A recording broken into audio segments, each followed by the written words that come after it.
Good day everyone, I'm Joshua with Lighty Contractors, and today I'm going to talk to you about how to replace your stick-down flooring. Now for this job, you'll need a couple things. For this job, we will be using a hammer, a 5-in-1. If you have a flat bar or a putty knife, that'll work as well. You'll also need a new piece of tile. One of the most common reasons you need to replace the stick-down tile is for damaged tiles.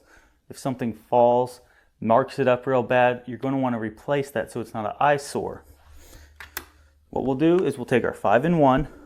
We're going to start at the damaged area, that way we don't damage any tiles around it. Come right in here, stick our 5-in-1 underneath it and start prying it up.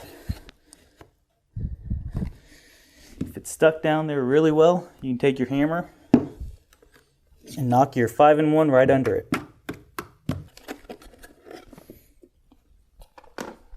After you get your old tile out, you want to go ahead and make sure there's no dust or debris underneath of the tile, because that's going to prohibit your new tile from staying in place. Now we're going to take our new piece of tile, peel the backing off,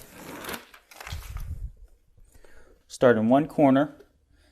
You want to make sure that you're running nice and straight along both sides. Then you'll just set it down and press it into place.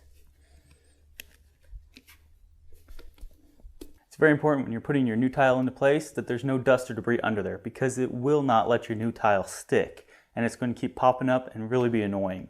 I'm Joshua with Lighty Contractors. Hope this video has helped you. Thank you all for watching. Good luck with this project.